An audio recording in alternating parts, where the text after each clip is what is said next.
The alarm screamed through the combat training facility as Lee Hana rolled behind a metal barrier.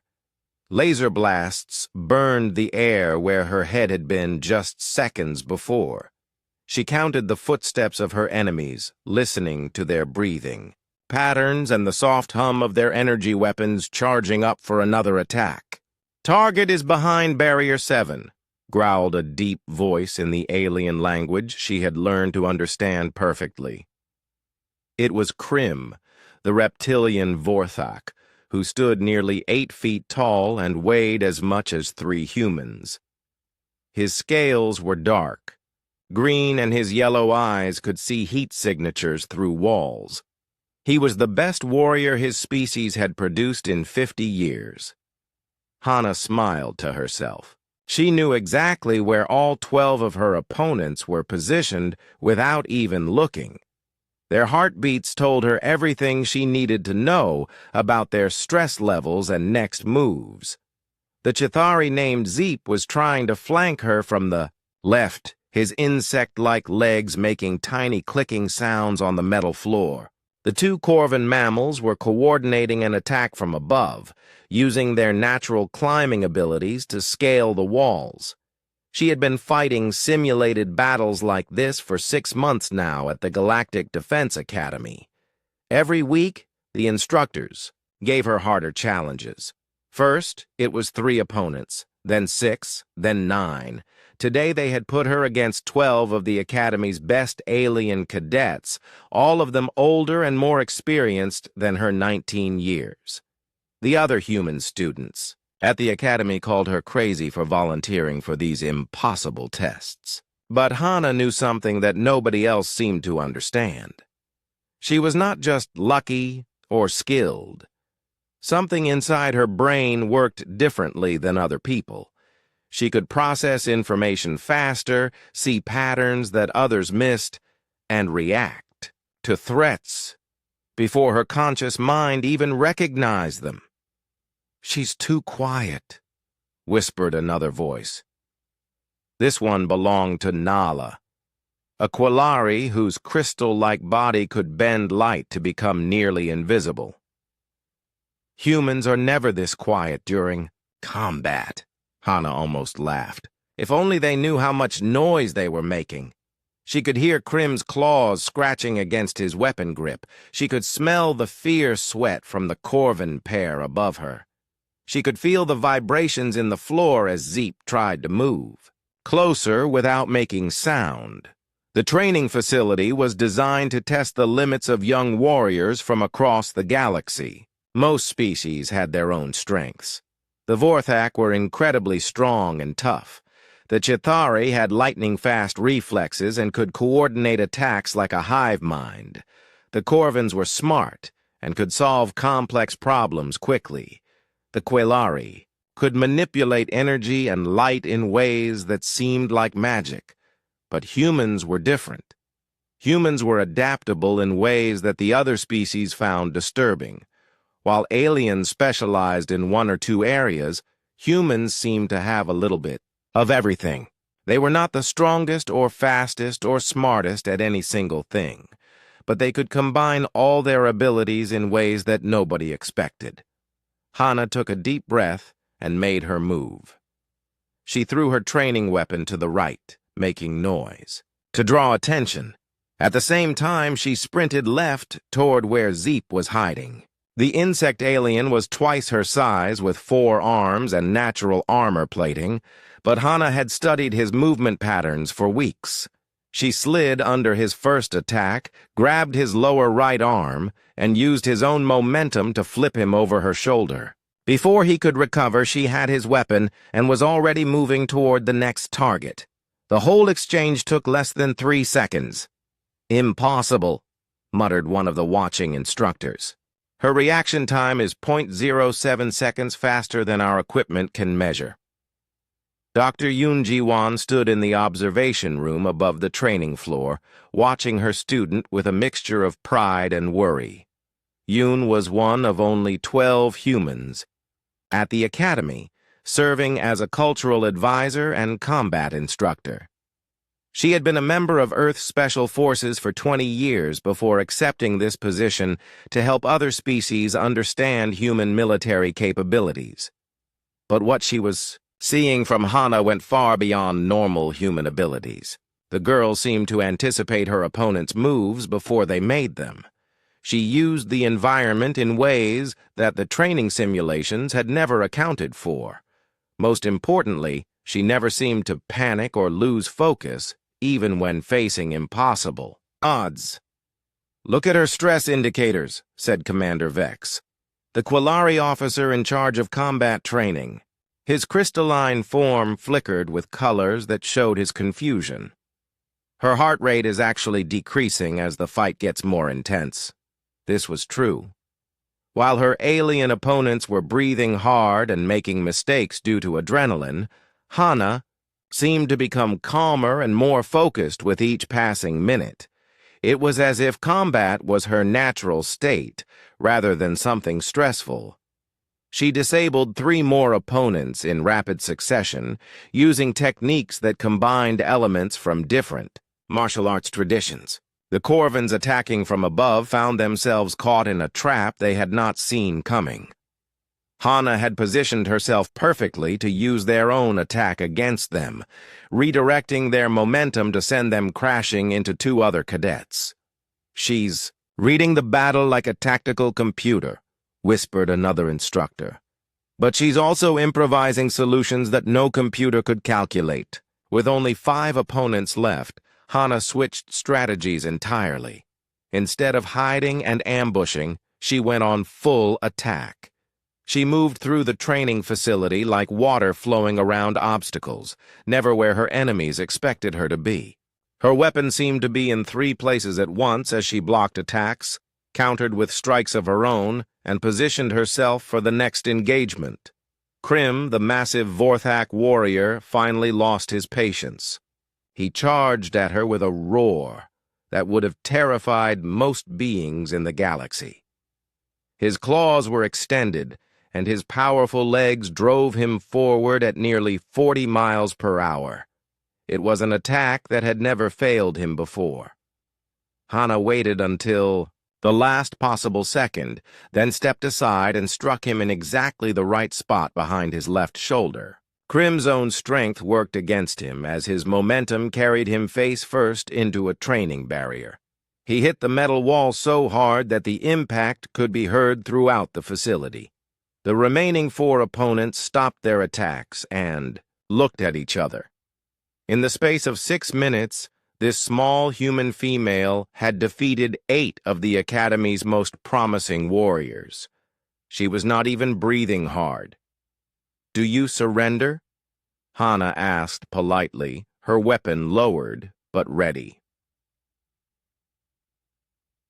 The 4 aliens looked at their unconscious and groaning teammates scattered around the training floor.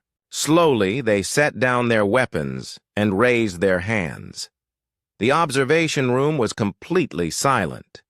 Instructors from 6 different species stared at the monitors showing Hana's impossible victory. The computer systems that tracked the battle were displaying error messages because her performance fell outside the parameters they were designed to measure. "Run the analysis again," ordered Commander Vex. "There must be a mistake in the data," but there was no mistake. The computers confirmed what everyone had seen. Hana had defeated 12 opponents in 8 minutes and 37 seconds. Her accuracy rate was 96%. Her tactical decision-making was rated as superior in all categories. Most importantly, she had shown capabilities that exceeded the theoretical limits for human performance.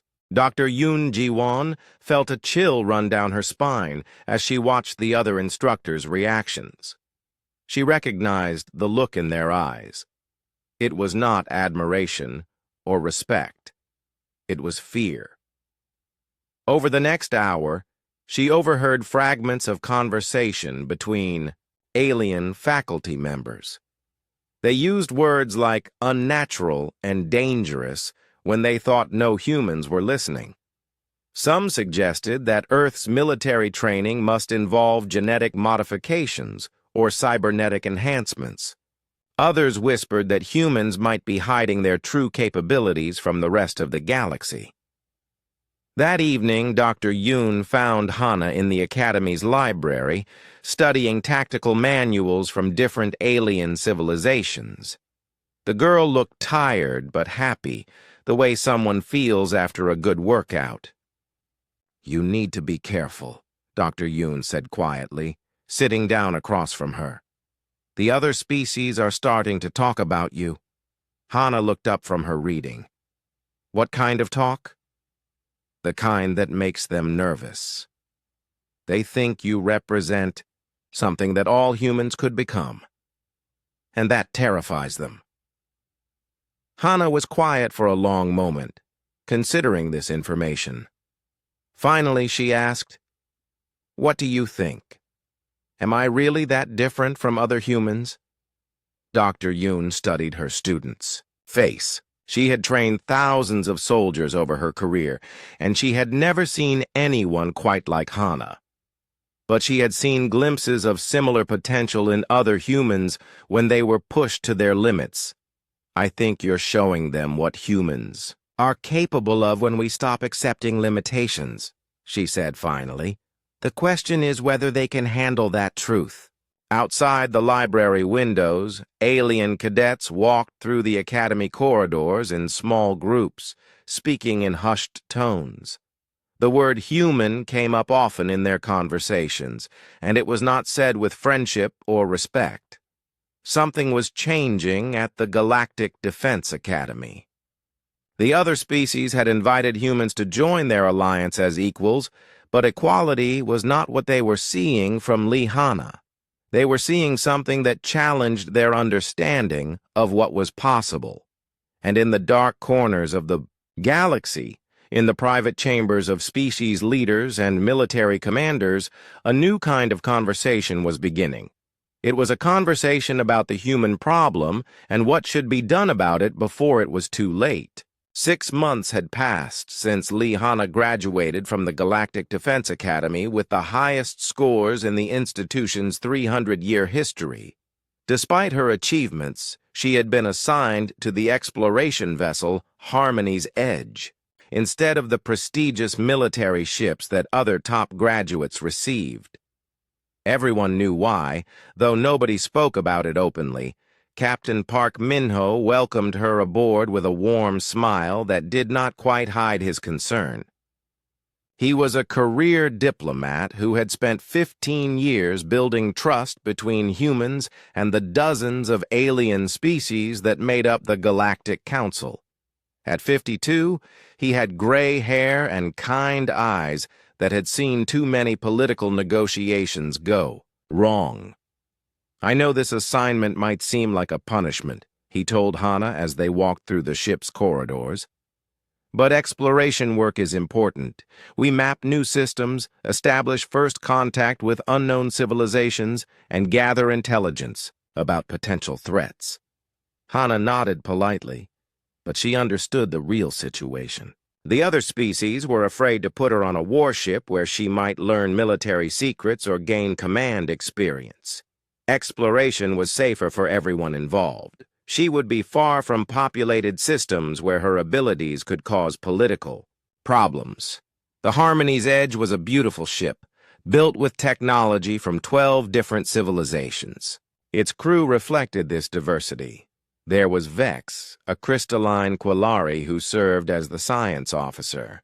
His body was made of living crystal that could change colors to reflect his emotions. Thorn was the chief engineer, a mammalian corvan with thick brown fur and intelligent dark eyes. Nix handled communications and served as the ship's pilot, even though as a gaseous Etherian he had no solid body and existed as a cloud of glowing particles inside a special containment suit.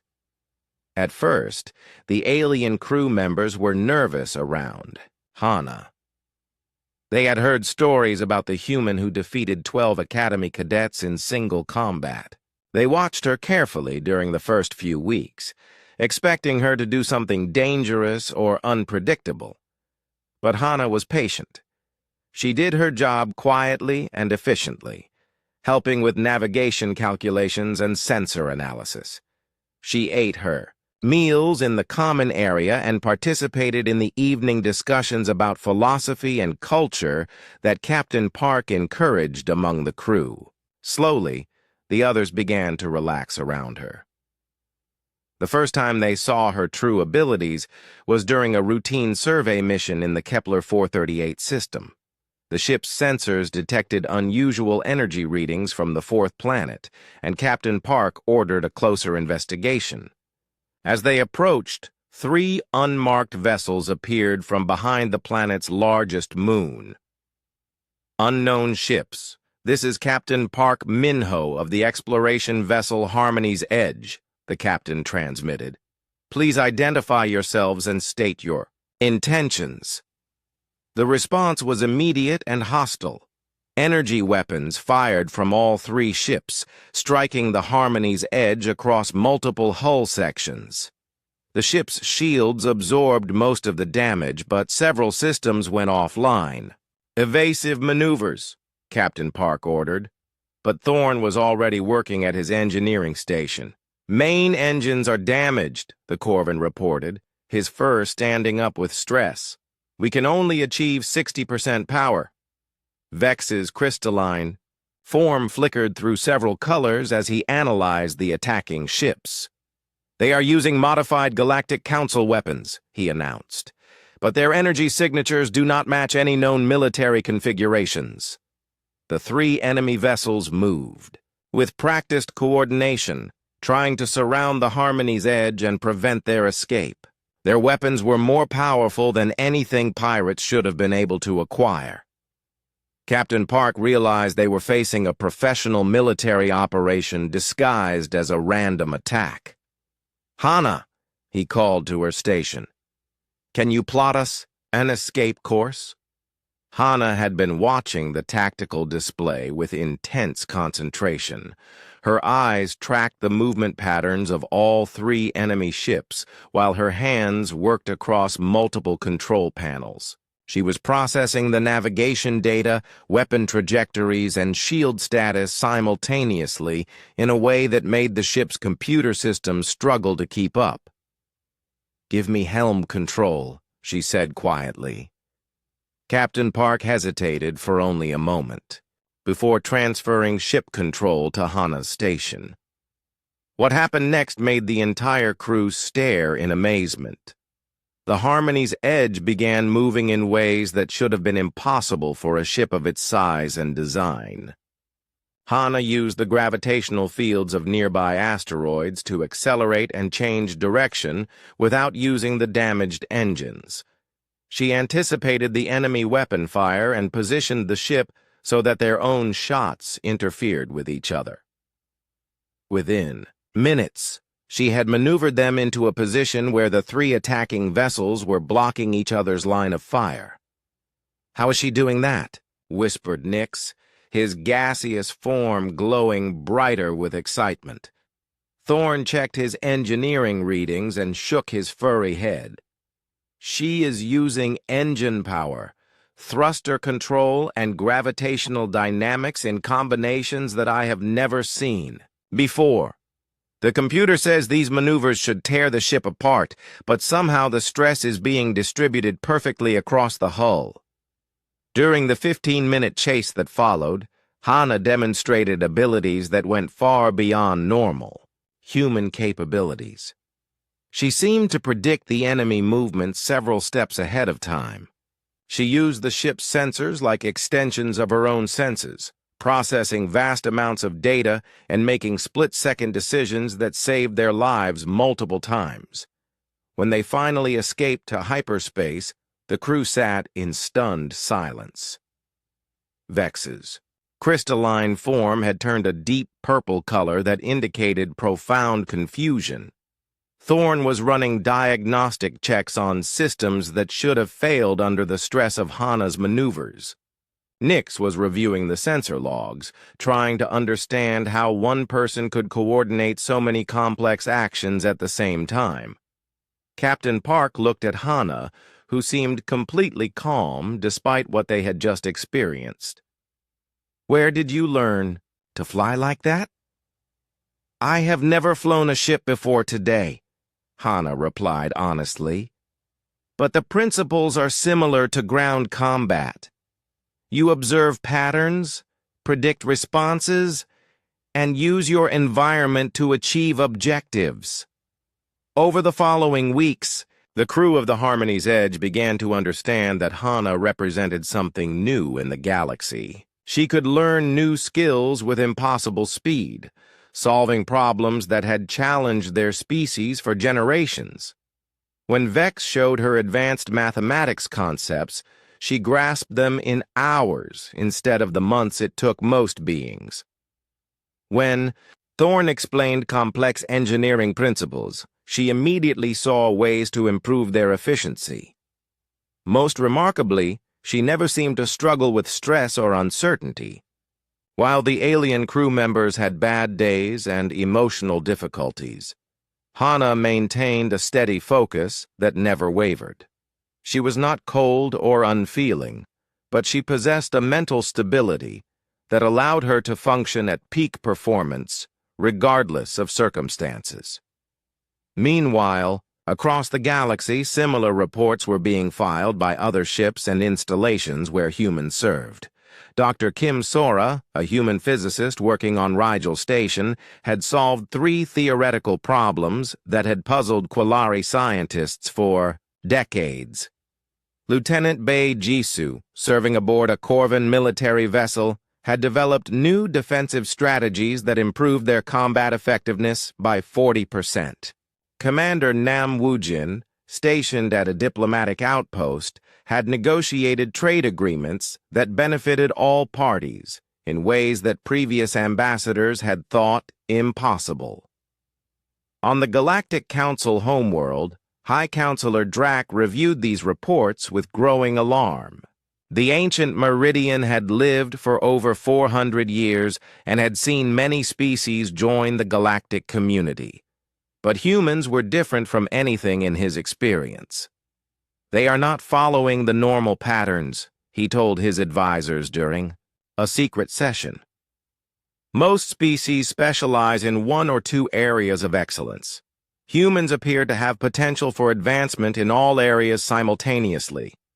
Counselor Yell, a Vorthak military leader, studied the combat reports. "Their physical capabilities are within normal parameters," she noted, "but their tactical thinking and adaptability exceed our models for biological intelligence. It is their learning speed that concerns me most," added Counselor Zim, a Chithari researcher. "Our studies suggest that human neural development does not stop at maturity like other species. They continue to grow more capable throughout their entire lives." High Counselor Drac's tentacles writhed with agitation as he considered the implications. If these reports are accurate, humans will surpass all other species within a few generations. They will dominate the galaxy not through conquest, but through simple superiority in every field of endeavor. The secret session continued for hours, as the council members debated what should be done. Some argued for restrictions on human advancement. Others suggested limiting their access to advanced technologies. A few proposed more extreme measures to prevent humans from realizing their full potential. While these discussions took place, in hidden chambers, Commander Kim Tae-hyung was preparing for what he hoped would be a breakthrough in human-alien relations. As head of Earth's diplomatic corps, he had been invited to address the full Galactic Council about expanding human participation in interstellar affairs. Kim Tae-hyung was an optimistic man who believed that understanding between species could overcome any differences. He had prepared a presentation showing how human capabilities could benefit everyone in the galaxy. He planned to propose joint research projects, cultural exchange programs, and cooperative military exercises that would demonstrate humanity's commitment to peaceful coexistence. He never got the chance to give that presentation. 2 days before, the scheduled address, Kim Tae-hyung's transport, was destroyed by what appeared to be a pirate attack. The official investigation concluded that criminal elements had targeted the diplomatic mission for ransom money. The evidence seemed clear and the case was quickly closed. But aboard the Harmony's Edge, Hana studied the intelligence reports about the attack with growing suspicion.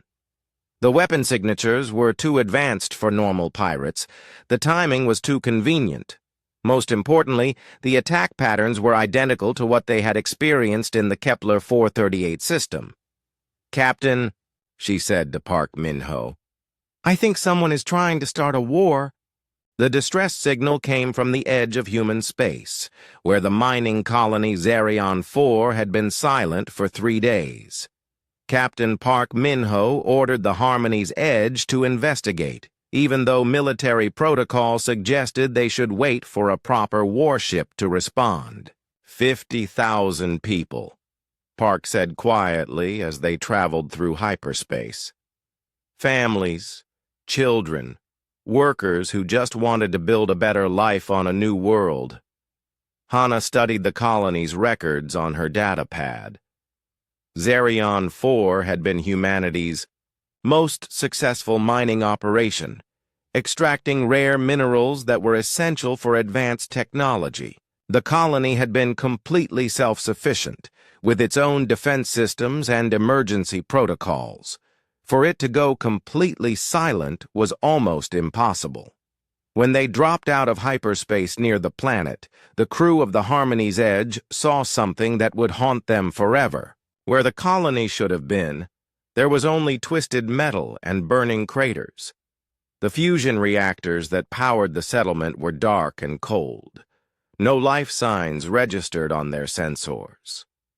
"By the ancient stars," whispered Vex, his crystalline body turning a deep black color that indicated horror. "The entire settlement is gone." Captain Park's hands shook as he activated the ship's communication systems. "This is the exploration vessel Harmony's Edge requesting immediate assistance at Zerion 4. We have discovered the complete destruction of a human colony with 50,000 casualties." The response came from Admiral Torres at Earth Command within hours. "Captain Park, you are ordered to conduct a full investigation and report your findings immediately. Do not leave the system until we understand what happened." The investigation took 2 days.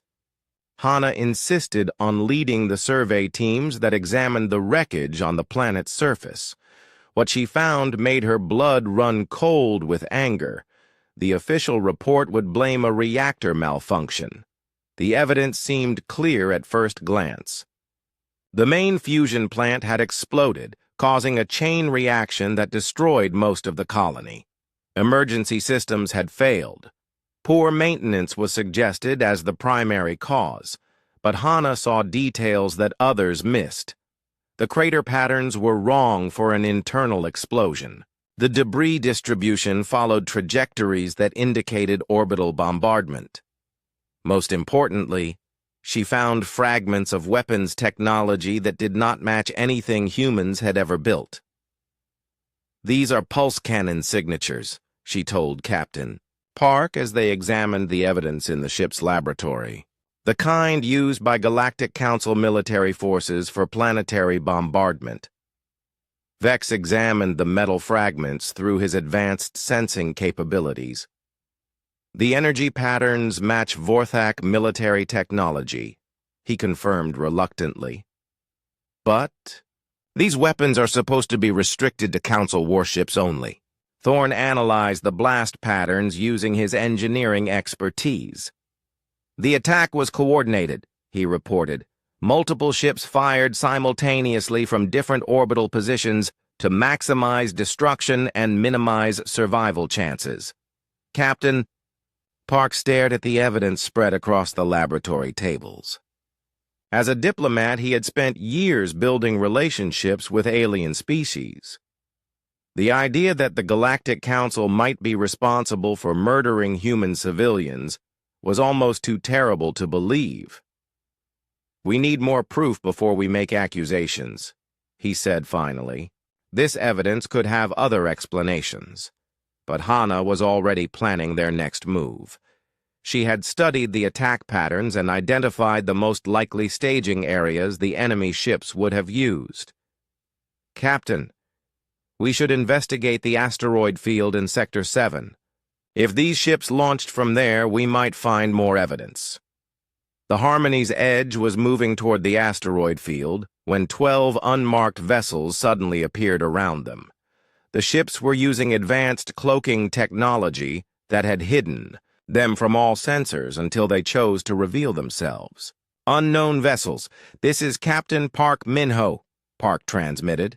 "Identify yourselves immediately." The response was weapons fire. Massive energy blasts struck the Harmony's edge from multiple directions, overloading the shields and causing critical damage throughout the ship. "Hull breaches on decks 4 and 7, Thorne reported from his engineering station. "Life support systems are failing. We have maybe 20 minutes before the atmosphere becomes toxic." Captain Park realized they were facing the same enemy that had destroyed Zarian 4. These were not random pirates or criminals. This was a coordinated military operation using advanced technology and professional tactics. "Hana, can you get us out of here?" he asked. But this time, the situation was different. The enemy had positioned their ships to prevent any escape routes. They were using jamming technology to disrupt the Harmony's Edge's navigation systems. Most importantly, they seemed to know exactly how Hana fought and had prepared countermeasures for her unusual tactics. "They studied our previous battle," Hana realized. "They know how I move and what I am likely to do." The enemy ships began closing in for the final attack when something unexpected happened. The alien crew members of the Harmony's Edge received encrypted messages on their personal communication devices. Vex looked at his message display with confusion. "It is from Council Command. They are ordering me to eliminate all humans on this ship immediately." Thorne received a similar message. "Mine says that humans have been classified as an existential threat to galactic security. All Council citizens are required to take action to prevent human expansion." Nix's gaseous form flickered with agitation as he read his orders. "They are promising rewards for anyone who helps stop the human problem. They say that failure to act makes us traitors to the galaxy." For a long moment, the bridge was completely silent. The 3 alien crew members looked at their human captain and their human colleague. They had served together for months, building friendships and mutual respect. But now their own government was ordering them to murder people they cared about. Captain Park slowly reached for his sidearm, expecting the worst. He had seen how political pressure could turn allies into enemies. He prepared himself to fight his own crew if necessary to protect Hana and get word back to Earth about what was happening. Instead, Vex deliberately deleted his message without responding. "My loyalty is to this ship and this crew," he said firmly, "not to politicians who give illegal orders." Thorne growled and threw his communication device on the floor, crushing it under his heavy paw. "If the Council thinks humans are the problem, they have not been paying attention to who the real villains are." Nix expanded his gaseous form to fill more of his containment suit, a sign of determination among his species. "We have seen what humans are capable of when they choose to help others. We have also seen what the Council is capable of when they choose to destroy innocent people. The choice is obvious." With her crew united behind her, Hana felt something change inside her mind. The anger she had been controlling since seeing the destroyed colony focused into cold, calculating fury. She was no longer just trying to survive or escape. She was preparing to fight back. "Give me full control of all ship systems," she told Captain Park, "and prepare to see what humans can really do when we stop holding back." What happened next became legendary among both human and alien military circles. Hana took control of the Harmony's Edge and transformed it into a weapon that defied every principle of space combat known to galactic civilization. She used the damaged engines as improvised bombs, ejecting them at precise moments to destroy 2 enemy ships. She turned the ship's mining equipment into kinetic projectiles that punched through military-grade armor. She exploited weaknesses in the enemy formation that their commanders did not even know existed. Most remarkably, she coordinated all these actions while simultaneously managing the ship's failing life support systems, navigating through the asteroid field, and directing her crew in damage control operations. Her brain processed hundreds of variables every second, making decisions that saved their lives multiple times over. The battle lasted 47 minutes. When it ended, 9 enemy ships had been destroyed and the remaining 3 were fleeing toward hyperspace. The Harmony's Edge was barely functional, held together by emergency repairs and Hana's precise maneuvering that minimized further damage. As they limped toward the nearest human outpost, Captain Park interrogated the enemy, survivors they had managed to capture. Under pressure, the aliens revealed information that confirmed everyone's worst fears. The Galactic Council had authorized secret military operations against human settlements. The destruction of Zerion 4 was just the beginning of a systematic campaign to eliminate humanity before they could become too powerful. The Council leadership believed that humans represented an existential threat that had to be stopped by any means necessary. "How many other colonies?" Park demanded. "3 more have been eliminated," one prisoner admitted. "New Shanghai, Haven's Rest, and Prosperity Station. All made to look like accidents or pirate attacks." Captain Park felt the weight of 50,000 additional deaths settling on his shoulders. While he had been trying to build diplomatic relationships, the aliens had been murdering human civilians. The peace he had worked so hard to maintain had been a lie from the very beginning. He opened a communication channel to Earth Command and began transmitting everything they had learned. The evidence was overwhelming. The galaxy's most respected alliance had declared secret war on humanity, and they were willing to commit genocide to prevent humans from reaching their full potential. "Admiral Torres," he said when the connection was established, "the Galactic Council is not our ally. They never were.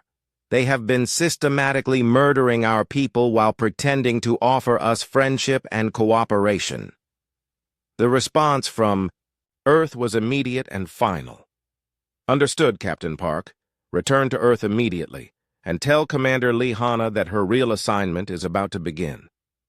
As the Harmony's Edge jumped to hyperspace, carrying news that would change the course of galactic history, Hana sat quietly in her quarters and prepared for what she knew was coming next. The aliens had made the worst mistake possible. They had given humanity a righteous cause and a clear enemy. They were about to learn what humans could accomplish when they stopped trying to fit in with galactic civilization and started trying to replace it. Earth's emergency session lasted 18 hours, without a single break. Admiral Choi Minju stood before the Combined Defense Council as Captain Park finished his report about the destroyed colonies and the Council's secret war. The evidence was overwhelming and undeniable. Humanity faced complete extinction at the hands of the galaxy's most trusted alliance. 4 colonies destroyed, Admiral Choi said quietly, her voice carrying the weight of 200,000 dead civilians. "Men, women, and children murdered, while we believed we were building peaceful relationships with our galactic neighbors. The room was filled with Earth's most senior military commanders, government leaders, and scientists. Many of them had spent years advocating for cooperation and diplomatic solutions to interstellar problems. Now they stared at displays showing the wreckage of human settlements and the faces of families who would never come home. President Chen stood slowly from his chair at the head of the table. He was 68 years old and had hoped to be remembered as the leader who brought humanity into the galactic community. Instead, he would be the one who declared war on the entire known universe. The Galactic Council has made their intentions clear, he announced. They will not allow humanity to exist as a free species. They have chosen genocide over coexistence. He paused, looking around the room at faces that reflected his own anger and determination. Therefore, as of this moment, Earth declares total war against the Galactic Council and all member species who participate in this campaign of extermination. Admiral Choi activated the holographic display that showed Earth's current military capabilities. The numbers looked impossibly small compared to the vast fleets and armies that the Galactic Council could deploy against them. We have 327 ships of various classes, she reported. Our ground forces number approximately 2 million soldiers across all branches. Our industrial capacity can produce military equipment at current rates for maybe 18 months before we exhaust our resources.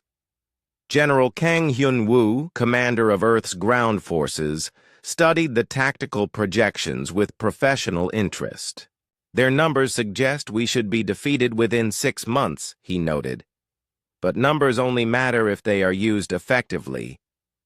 Dr. Yoon Ji-won, now serving as Earth's chief military strategist, added her own analysis. The aliens have made a critical error in their planning.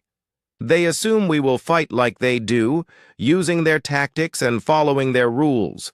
They have no understanding of what human warfare actually looks like when we stop holding back. The conversation was interrupted when Lee Hana entered the room, accompanied by her younger brother Lee Jinwoo and her childhood friend Song Yuna. Both had enlisted immediately after hearing about the colonies, joining the millions of humans who were volunteering for military service faster than Earth's recruitment centers could process them. Jinwoo was 21 years old, a university student who had been studying engineering before the war began. He was tall and thin like his sister, with the same intelligent eyes and quiet confidence. Yuna was a former athlete who had competed in global martial arts competitions. At 19, she possessed the physical conditioning and mental discipline that made her perfect for advanced military training. The new recruits are learning faster than our instructors can teach them, reported Colonel Nam, head of training operations. We are seeing performance improvements that exceed all historical models for military education. Soldiers are mastering complex skills in days instead of months. Admiral Choi studied the training reports with fascination. It is as if the knowledge of war is awakening something in our people. They are not just learning tactics and weapons handling. They are developing intuitive understanding of combat that normally takes years of experience to acquire. This was the beginning of what military historians would later call the Great Awakening. Across Earth, humans were discovering capabilities they had never known they possessed. Factory workers were designing new weapons systems with no formal engineering training. Computer programmers were creating battle management software that surpassed anything the aliens had developed. Even civilians were contributing innovations that would reshape modern warfare. The first major test came at the Centauri defense line, where Admiral Choi positioned her fleet to protect the 3 human colonies in that system. Intelligence reports indicated that High Counselor Drack was assembling a massive armada to destroy the remaining human settlements and then proceed to Earth itself. The alien force that emerged from hyperspace was larger than anything in recorded galactic history. 2,000 ships from dozens of different species, representing the combined military might of civilizations that had dominated space for thousands of years. Their weapons could destroy planets, their shields could deflect any known attack, and their experience in warfare stretched back through countless conflicts. Admiral Choi's fleet of 200 ships looked pathetically small in comparison. Military analysts across the galaxy calculated the battle's outcome in minutes. Humanity's defeat was mathematically certain. What they did not account for was the fundamental change that had occurred in human thinking since the war began. Every person in the fleet, from admirals to junior technicians, had stopped thinking about survival and started thinking about victory. They were not fighting to prevent defeat. They were fighting to completely destroy an enemy that threatened their species' existence. Hana commanded the experimental warship Indomitable, a vessel that combined human engineering with captured alien technology in ways that violated every principle of spacecraft design. The ship's weapons systems could be reconfigured during battle. Its armor adapted to different types of attacks, and its engines generated power levels that should have been impossible for its size. "All ships, this is Admiral Choi," came the transmission as the alien fleet began its attack run. "Remember that they started this war by murdering our families. Now we finish it by showing them what humans can do when we stop trying to be civilized." The battle that followed redefined space warfare for every species in the galaxy. Human ships moved with coordination that seemed telepathic, anticipating each other's actions and supporting attacks with precision that confused alien commanders. They used tactics that had never been seen before, combining elements from ancient human military history with innovations created in real time during combat. Hana's tactical genius became the stuff of legend. She identified weaknesses in alien formations before the enemies knew they existed. She predicted their movements 12 steps ahead and positioned human forces to exploit every advantage. Most remarkably, she managed 37 different combat variables simultaneously, making decisions that saved hundreds of human lives while maximizing damage to the alien fleet. The Indomitable itself became a weapon that defied physics. Hana used gravitational fields to accelerate projectiles beyond normal velocities. She timed her attacks to coincide with natural phenomena that amplified their destructive power. She even turned the alien ship's own weapons against them by manipulating electromagnetic fields to redirect energy blasts back at their sources. But it was not just Hana's brilliance that won the battle. Every human crew performed beyond what should have been possible. Engineers kept damaged systems running through pure willpower and creative problem-solving. Gunners achieved accuracy, rates that exceeded their weapons' theoretical capabilities. Pilots executed maneuvers that pushed their ships beyond design limits without suffering critical failures. The alien commanders watched in disbelief as their overwhelming numerical advantage became meaningless. Human ships seemed to be everywhere at once, striking from unexpected angles and disappearing before counterattacks could be launched. Their formations, perfected through thousands of years of warfare, crumbled under assault patterns that no military academy had ever taught. After 6 hours of combat, 1,400 alien ships had been destroyed, while humanity lost only 18 vessels. The remaining Council fleet retreated in complete disorder, leaving behind wreckage that would take decades to salvage. High Counselor Drac received the battle reports in his private chambers, surrounded by military advisors who could not explain what they had witnessed. The ancient Meridian's tentacles writhed with agitation as he studied the tactical analysis. "This is impossible," he declared. "No species should possess such capabilities. Their individual ships are inferior to ours. Their weapons are less advanced. Their numbers are pathetically small. How did they achieve such a decisive victory?" General Yex, the Vorthak military commander, examined the combat recordings with growing alarm. "They fought like a single organism with multiple bodies," she reported. "Their coordination exceeded what our best computer systems can achieve. Most disturbing, they seemed to anticipate our tactics before we implemented them." Counselor Zim, the Chithari researcher, added his own observations. "Their learning curve during the battle was unprecedented. They adapted to our strategies in real time, developing countermeasures faster than we could adjust our approaches." The truth was becoming clear to the Galactic Council leadership, though they refused to acknowledge it openly. Humanity was not just another species that could be intimidated or destroyed through conventional means. They represented something entirely new in galactic history, a form of intelligence that transcended the limitations other species accepted as natural laws. Dr. Yoon Ji-won's broadcast reached every corner of Council space within hours of the battle's conclusion. Her message was transmitted on all frequencies, ensuring that every alien government would hear humanity's response to their genocide campaign. "You declared war on us because you feared what humans might become," she said, standing before cameras. That would carry her words to billions of alien beings. "You were right to be afraid, but your fear has created the very future you tried to prevent. You wanted to see what humans could accomplish when properly motivated. This is just the beginning."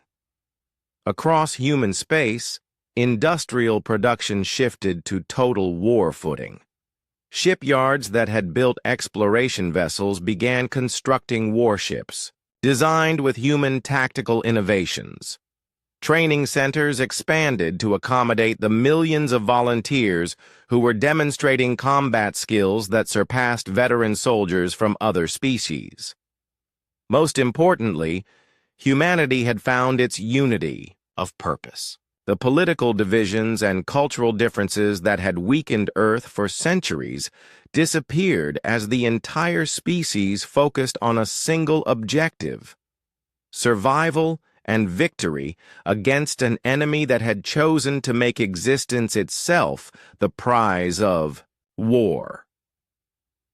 The Galactic Council had awakened something in humanity that they did not understand and could not control. They had given humans the greatest possible motivation for excellence, the knowledge that failure meant extinction for everyone they loved.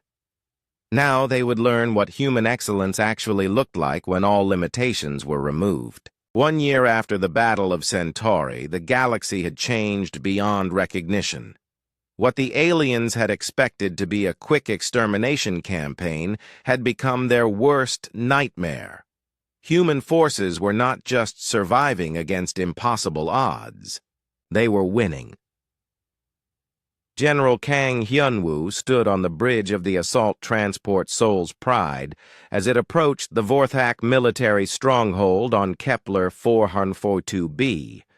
Below them, a planet that had never been conquered in 3,000 years of warfare, waited behind defensive systems that were considered impenetrable by every military expert in the galaxy. Intelligence reports indicate 40 million Vorthak soldiers on the surface, reported Major Lee Min-seo, his chief of staff.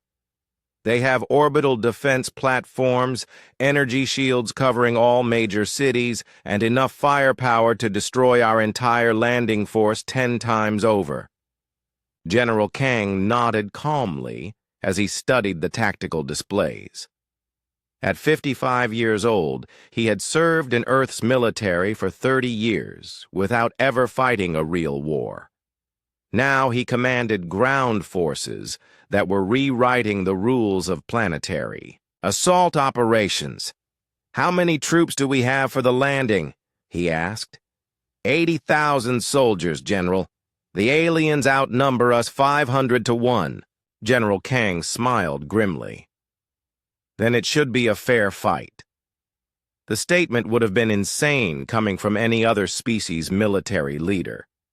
But human soldiers had proven that numbers meant nothing when tactics, adaptation, and pure determination were properly applied. On world after world, small human forces had defeated alien armies that should have crushed them easily. The key was understanding how aliens fought versus how humans approached warfare. Most galactic species had evolved military traditions based on overwhelming force, rigid hierarchies, and predetermined battle plans. They expected enemies to behave in predictable ways and respond to threats according to established patterns. Humans did none of these things. They improvised constantly, adapted to changing conditions in real time, and used creative solutions that alien commanders never anticipated. Most importantly, they fought as if personal survival was less important than achieving their objectives, a mindset that terrified beings who had evolved more cautious approaches to conflict. The landing on Kepler 442b began with an orbital bombardment that looked routine to defending Vorthak forces. Human ships fired at predetermined targets while troop transports approached the planet's surface along predictable flight paths. The aliens activated their defensive systems and prepared to repel what appeared to be a conventional assault. They did not realize that the orbital bombardment was actually placing thousands of tiny sensors across the planet's surface. These devices immediately began mapping Vorthak defensive positions, communication networks, and supply lines in real time. Within hours, General Kang had better intelligence about enemy forces than their own commanders possessed.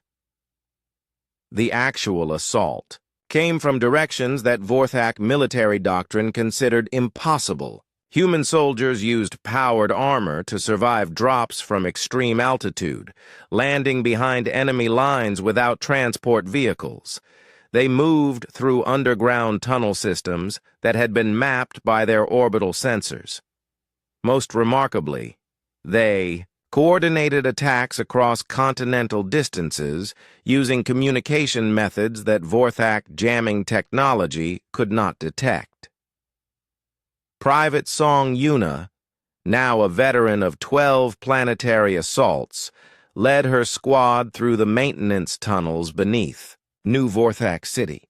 At 20, she had become one of humanity's most effective special operations soldiers, capable of infiltrating heavily defended positions and eliminating targets that conventional forces could not reach. Target building is 200 meters ahead, she whispered to her team through their neural communication links. 6 guards at the main entrance, automated defense systems active on all approaches. Her squad consisted of 5 humans, whose average age was 22 years old. They carried weapons that combined human engineering with alien technology in ways that neither species could have achieved alone. Their armor was lighter than traditional military equipment, but provided better protection through advanced materials. And active defense systems. The Vorthak guards never saw them coming. Yuna's team moved with coordination that seemed telepathic, each member anticipating the other's actions without verbal communication. They disabled the defensive systems, eliminated the guards, and seized the communication center within 4 minutes of beginning their assault. Similar operations were taking place simultaneously across the planet as human forces demonstrated capabilities that violated every principle of military science known to galactic civilization. They seemed to be everywhere at once, striking targets that should have been impossible to reach and disappearing before counterattacks could be organized. The battle for Kepler 442b lasted 6 days. When it ended, the planet that had never fallen, to any enemy in recorded history was under complete human control. 40 million Vorthak soldiers had surrendered to a force less than 1/50th their size. Meanwhile, in space, Admiral Song Yuna commanded the carrier group Incheon's Vengeance as it approached the Quillari home system. The crystalline beings had developed energy manipulation technology that made their fleets nearly invincible against conventional weapons. Their ships could absorb enemy fire and redirect it back at attackers with amplified power. "Admiral, we are detecting 1,200 Quillari vessels in defensive formation around their homeworld," reported Captain Cho Seung-yun from the tactical station. "They are using quantum energy fields that our weapons cannot penetrate." Admiral Song studied the enemy formations with the same analytical intensity that had made her brother famous. At 21, she was the youngest fleet commander in human history promoted based on tactical innovations that had revolutionized space warfare. "Prepare the mirror field generators," she ordered, "and signal all ships to begin phase manipulation protocols." The technology she was about to deploy had been theoretical until human scientists figured out how to make it practical. Instead of trying to break through Quillari energy defenses, human ships would create resonance patterns that turned their enemies' own defensive systems against them. The battle began when Quillari forces fired their quantum weapons at the approaching human fleet. The energy beams struck what appeared to be normal defensive shields, but were actually sophisticated reflection arrays that had been invisible to alien sensors. Instead of absorbing the attack, human ships redirected the quantum energy in precise patterns that created feedback loops in Quillari defensive systems. Within minutes, enemy vessels were being destroyed by their own weapons as their energy manipulation technology was turned against them. "Impossible," transmitted Admiral Vell, the Quillari fleet commander. "No species has ever developed countermeasures for quantum field manipulation." Admiral Song's response was broadcast on all frequencies so that every alien ship could hear it. "You are fighting humans now. We do not accept the word impossible." The battle lasted 3 hours. When it ended, the Quillari home fleet had been completely destroyed without losing a single human ship. The crystalline beings who had considered themselves the galaxy's masters of energy warfare surrendered their entire civilization rather than face further destruction. Back on Earth, Captain Park Min-ho worked in the intelligence center that was coordinating the war effort across hundreds of star systems. His diplomatic skills had proven valuable in a different way than expected. Instead of negotiating with aliens, he was helping to understand their psychology and predict their responses to human tactics. "The pattern is becoming clear," he reported to Admiral Choi during their daily strategy meeting. "Major alien civilizations are surrendering individually rather than continuing to fight as part of the Galactic Council. They are more afraid of us than they are loyal to their alliance." This was indeed what was happening. The proud Chithari, whose hive-mind intelligence had made them unbeatable strategists, found themselves consistently outmaneuvered by human commanders who thought in ways their collective consciousness could not predict. The advanced Corvins, who had solved problems through superior technology for millennia, watched helplessly as humans turned their own inventions against them.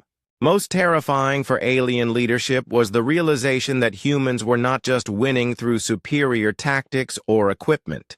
They were evolving during the war itself, becoming more capable with each engagement. Skills that took other species. Generations to develop were being mastered by human soldiers in months or weeks. Dr. Yoon Ji-won analyzed this phenomenon from her research facility on Luna. "What we are seeing is unprecedented in biological history," she explained to a gathering of Earth's top scientists. Humans under extreme stress are accessing genetic potential that normally remains dormant.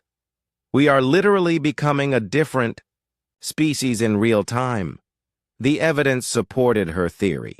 Human reaction times were consistently faster than previous measurements had indicated. Problem-solving abilities were increasing beyond what traditional intelligence tests could measure. Most remarkably, humans were developing intuitive understanding of complex systems that normally required years of study. By the war's second year, Earth controlled 40% of what had been Galactic Council space. Human fleets moved through star systems that had been alien territory for thousands of years. Human soldiers occupied planets where no other species had ever successfully landed. Human administrators were governing civilizations that had considered themselves superior to all other forms of life. The psychological impact on remaining alien forces was devastating. Species that had dominated the galaxy for millennia found themselves afraid of humans who were barely out of their teens. Military commanders who had never lost a battle were being consistently defeated by opponents they had originally dismissed as primitive. High Counselor Drack made one final attempt to end the war through negotiation. His message reached Admiral Choi as she was planning the assault on the Council's capital system. Admiral Choi, I am prepared to discuss terms for ending this conflict, the ancient Meridian transmitted. The Galactic Council recognizes that continuing this war serves no useful purpose. Admiral Choi's response was broadcast across all Council space so that every surviving alien could hear humanity's position. High Counselor, you began this war by murdering our civilians and attempting to commit genocide against our entire species. There will be no negotiation. There will be no compromise. There will be only your complete surrender and accountability for your crimes.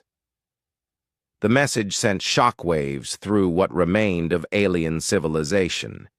Humanity was not interested in coexistence with the beings who had tried to exterminate them. They intended to completely replace the Galactic Council with their own vision of how the galaxy should be governed.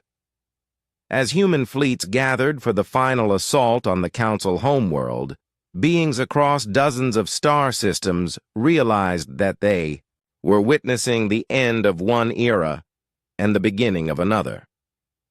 The age of alien dominance was over. The age of humanity had begun. And at the center of it all, Lihana prepared for the battle that would determine the future of galactic civilization. The Galactic Council's capital world of Omnicon had never been threatened by enemy forces in its 5,000-year history. Massive orbital defense platforms surrounded the planet like metal moons, each one capable of destroying entire fleets. Energy shields that could stop planet-killer weapons protected every major city. Underground bunkers housed weapons systems that had been built by civilizations so ancient that their names were forgotten. High Counselor Drack stood in the central command chamber, watching his tactical displays show the approaching human fleet. The ancient Meridian's tentacles writhed with desperation as he activated defense systems that had been dormant for millennia. All remaining Council forces have been recalled to Omnicon, reported General Yex, the Vorthak military commander. We have 3,000 ships from 40 different species.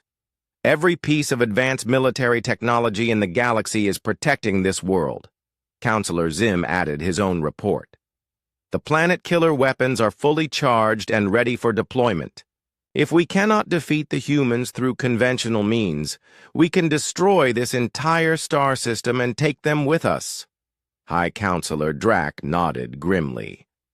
The planet-killer weapons were a last resort that would annihilate everything within 10 light years, including Omnicon itself. But extinction was preferable to surrender. The idea of the galaxy being ruled by the species they had tried to exterminate was more terrifying than death.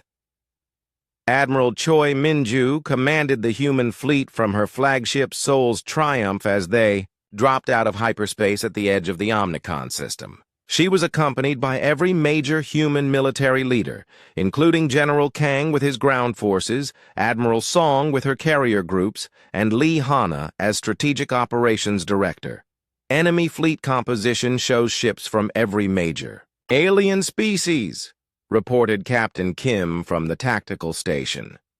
Their defensive positions are mathematically perfect. Traditional assault approaches would require forces 10 times our current size. Admiral Choi studied the defensive formations with professional interest. The aliens had learned from their previous defeats and were using every advantage they possessed.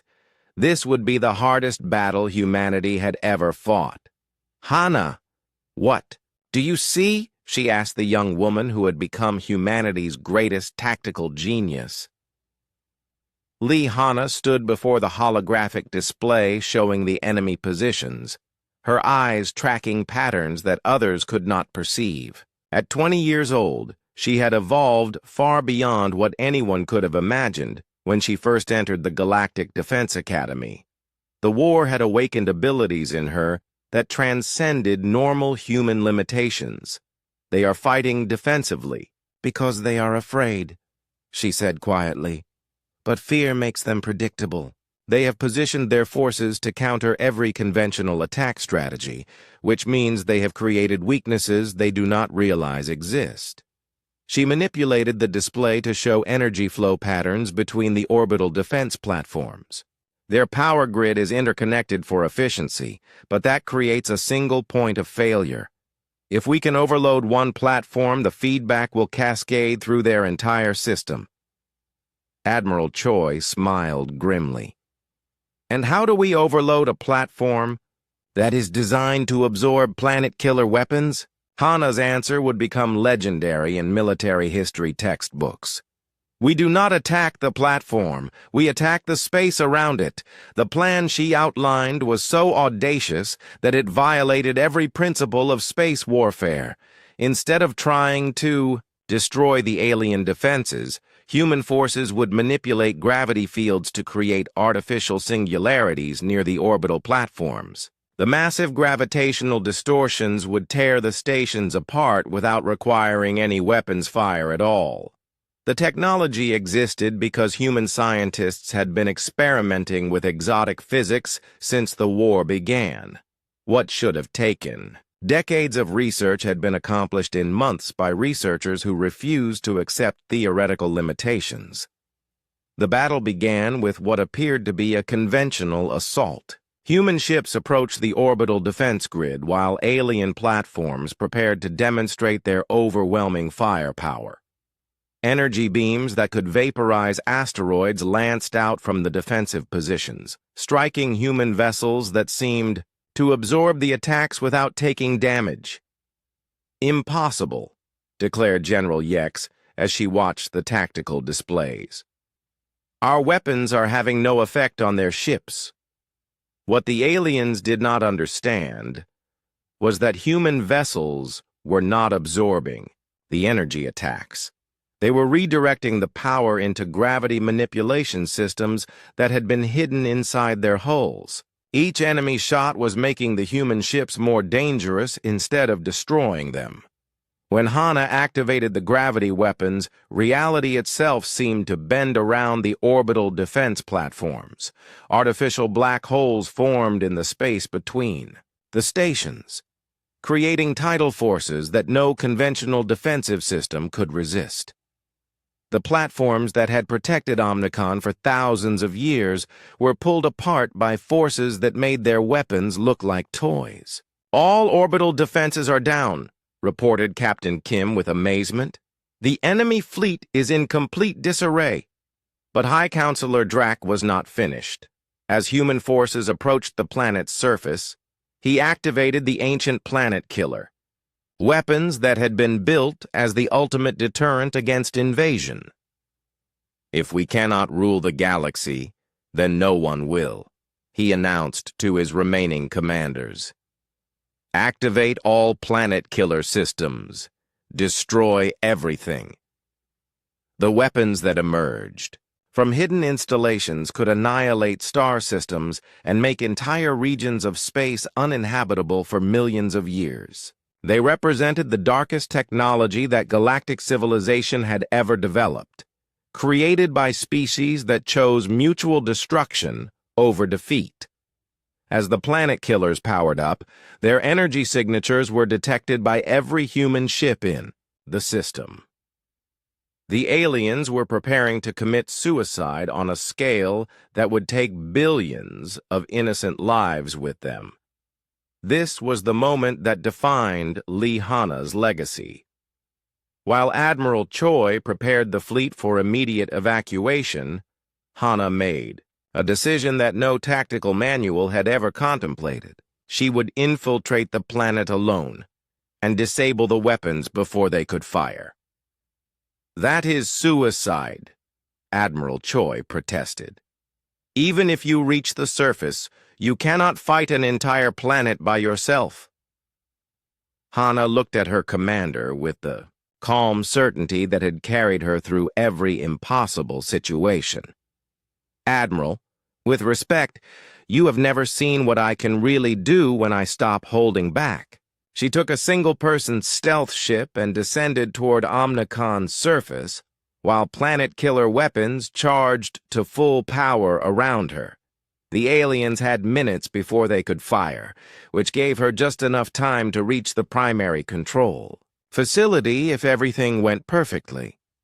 Nothing went perfectly. Anti-aircraft systems that had missed her ship during descent locked onto her position as she landed.